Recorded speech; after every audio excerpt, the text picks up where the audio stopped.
મારા વાલા પ્રિયો, ઈસુ ખ્રિસ્તના નામમાં હું તમને શુભેચ્છા પાઠવું છું. શું તમે આનંદિત છો?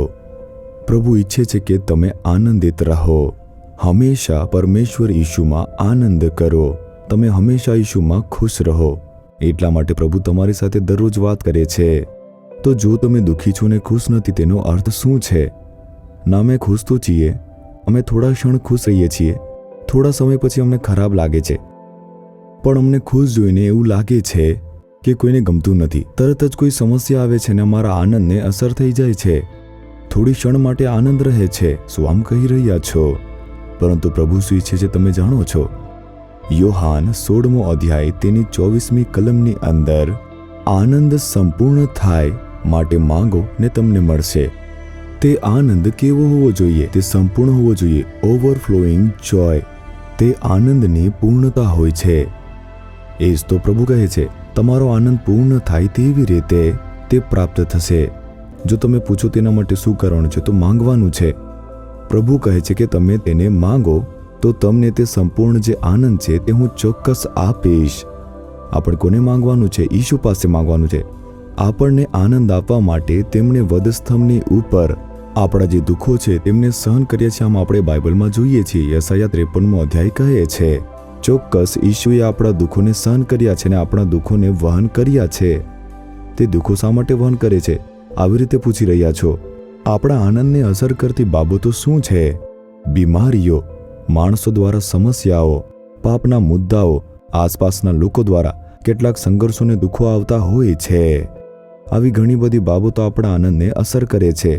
તેમણે તે બધા દુઃખોને, નિંદાઓને, વેદનાને વધસ્તંભ પર સહન કર્યા. તેમણે આપણા માટે તે બધું સહન કર્યું છે જેથી આપણે ખુશ રહી શકીએ. હું તે બધા દુઃખો તેમના ખુશ થવા માટે જ વહન કરું છું. વધસ્તંભ પર સહન કર્યું છે.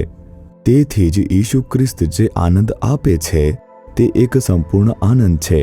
તે એક શાંતિ છે જે તમારા આત્માને આવે છે. તે ખૂબ જ મોટો એવો આનંદ છે.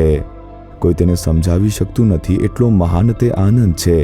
પ્રભુ જે આનંદ આપે છે તેને કેવળ અનુભવ કરી શકાય છે. તે આનંદની પૂર્ણતા છે. તે સંપૂર્ણ આનંદ છે. એક ઓવરફ્લોઈંગ જોય છે. અને તે જ આનંદ પરમેશ્વર તમને આપવા માંગે છે.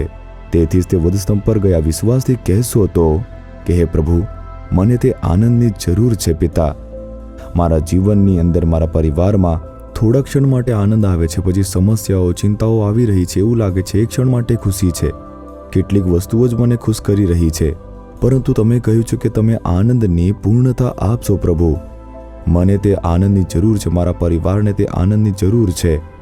માંગો તો તમને આપવામાં આવશે. પ્રભુ કહે છે, તમે લોકો વિશ્વાસથી તેમની પાસે માંગો. તમે અમને આનંદ આપવા માટે વધસ્તંભ પર મૃત્યુ પામ્યા છો. પ્રભુ, મને તે આનંદ આપો. પ્રભુ, મારા પરિવારને તે આનંદ આપો. પ્રભુ, આમ માંગશો તો તે તમને આનંદની પૂર્ણતા આપી દેશે. શું વિશ્વાસ કરો છો?